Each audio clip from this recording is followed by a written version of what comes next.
Most men lose half their net worth and years of their life because they ignore one specific character trait in the woman they are dating. Today, I'm going to teach you exactly how to vet for what is now called emotional stability, so you never make that mistake ever again. Over the past 10 years, I've been writing online to help men like you improve their relationships and just have a more meaningful life. And we've helped hundreds of men not only improve their relationships, but also choose the right woman for them so that they can have relationships that are grounded in respect, long term fulfillment, and purpose.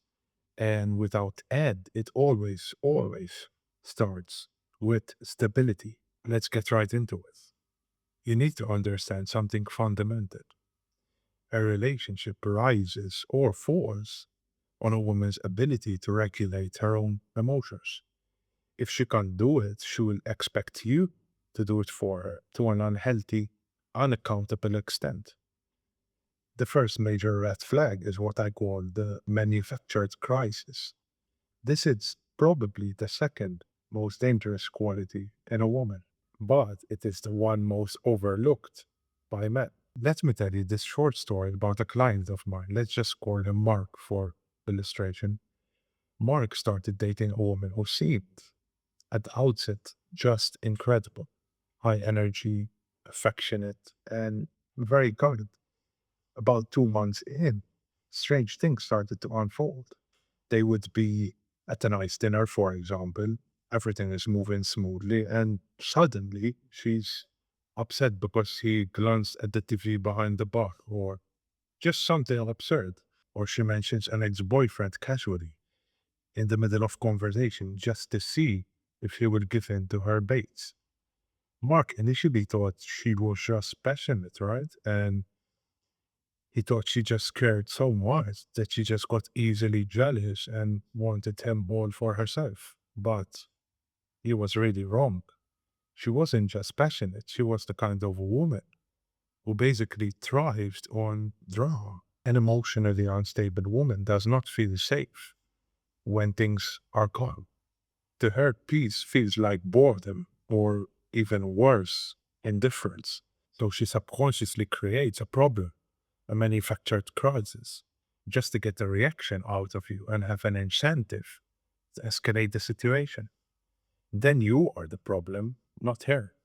If she can make you angry or jealous or apologetic, she gets a hit of dopamine. She basically, in herself, feels a sense of importance. If you are vetting a woman who constantly tests your boundaries or tries to make you jealous just to gauge how much you care, she is, in reality, a ticking time bomb that must be avoided at all costs. You are in a psychological war zone, and you don't even know it. If you see a woman creating drama where there should be peace, you don't double down on it. You have to be able to walk away and explore other options would make better candidates. That kind of active drama is exhausting. But what I am about to share next is even more insidious because very often you won't see it coming until it's too late. This is the single most disruptive behavior in a long term commitment. It kills your peace and shifts your focus away from what is actually important to you. We are talking about the weaponization of silence and intimacy. I want you to imagine for a moment you are a captain of a ship and you have a first mate. When a storm comes, you need that first mate to communicate coordinates, damage reports, and status updates clearly so you are both aligned on the mission, right? Now, imagine a first mate who, the moment waters get rough, smashes the radio and refuses to speak to you for 3 days because she just feels like. What do you think the outcome will be? Total chaos. And let's be honest, such a woman can't really be relied upon. I see this with men I consult all the time. They get into an argument with whoever they're seeing, and instead of resolving the conflict, the woman initiates a siege as a form of punishment. to try to make the man understand what he's done. She withdraws affection, ghosts him for a few days, and then suddenly acts like nothing happened. This is not taking space to cool down. Taking space looks like this.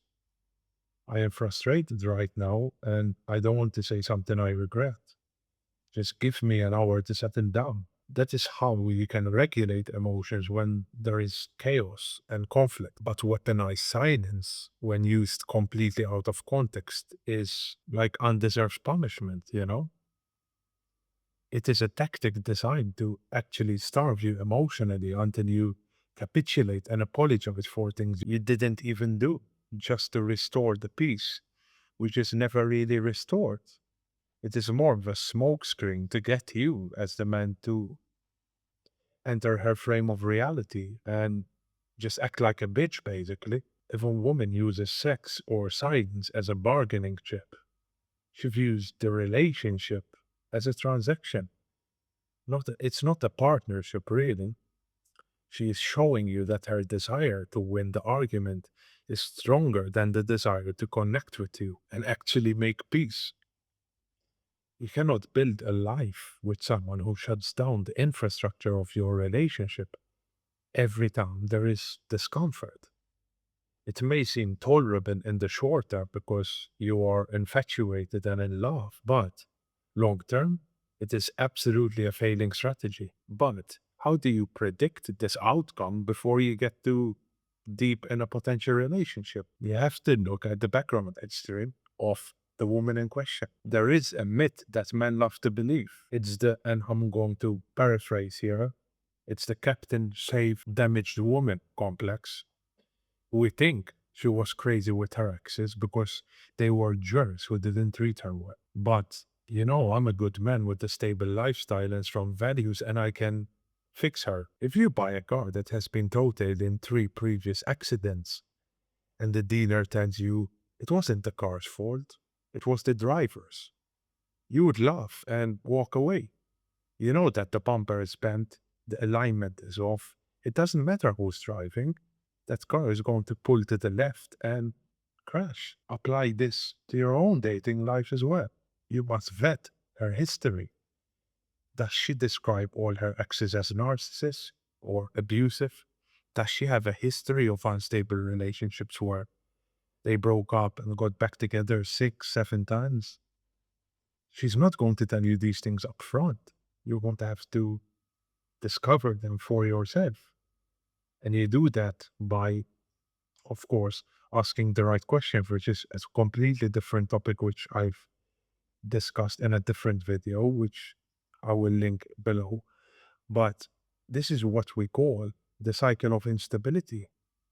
It's anger, followed by a dramatic apology, followed by a honeymoon phase, where you're both completely blind, followed by anger again, and so on and so forth. An emotionally stable woman acknowledges her role in past breakups. She might say something along the lines of, "Oh, we just weren't compatible, but you know what? I've learned a lot from this experience and I'm grateful." Or, I had some growing up to do and it was a good learning experience. But a woman who takes zero accountability for the wreckage in her rearview mirror is going to crash your car sooner or later, and it's not going to be a happy day for you. When she does, she will blame you for it, just like she blamed all the other guys before you. She's never really the problem, that's the thing. It's always a man. She voluntarily chooses. This woman is not just falling in a trap, she is making the choice. Sometimes it is not the men in her life who are the problem, and this is especially true when a woman has a large resume of jumping between jobs, or in this case, men, with very low romantic success. It can't be that every man is the problem and she is the victim, and vice versa. Now, I've told you what to run away from, but you need to know what you are actually looking for. What does emotional stability actually look like? You aren't looking for a robot. You aren't looking for a woman who has no sensitivity. You are looking for a woman who can pour out her feelings without exploding on you or making a crusade out of it. Think of an air traffic controller for a moment. What does an air traffic controller actually do? Anytime there are planes flying everywhere, these represent her emotions, right? They are moving very fast, they are heavy, and they are very much real, at least inside of her. An unstable woman lets the planes crash into the tower. She screams, she throws tantrums, and she cries uncontrollably over minor inconveniences with very little self control. But what does a stable woman do? A stable woman has the virtue of self awareness. She watches the planes on the radar and picks up the radio. She communicates, even if at times there is a lack of clarity, but she puts in effort. She says, "Hey, I'm feeling really overwhelmed right now because of work, and I'm feeling a bit neglected because we haven't spent enough time together." Do you see the difference? She's reporting what she feels in a controlled manner rather than inciting fury, making the situation 10 times worse for the both of you. This, my friends, is the golden standard. She respects your boundaries without having to constantly assert them. She apologizes when she is wrong without you having to drag it out of her. And most importantly, when she is upset, she seeks clarity or solutions, not drama or chaos or conflict. My friends, vetting a woman is not about being judgmental or cynical. This is a misconception that a lot of men have. It is about building guardrails for your future. If you ignore the warning lights, the endless testing, the fickle behavior, the chaotic history, you are volunteering for a life that is actually filled with a lot of misery and pain. Look for the woman who communicates like an adult, who regulates her own emotions, and who brings peace to your life, not more drama and noise. So I'm gonna leave you with that, and if you found this video valuable, you can click the link in my description and book a strategy call with me personally. If you haven't subscribed yet, then please do so you don't miss any of the future videos. And if you have any additional questions, please make sure you leave them in the comments below. And until then, I hope you have a great day and I'll catch you in the next one. Take care.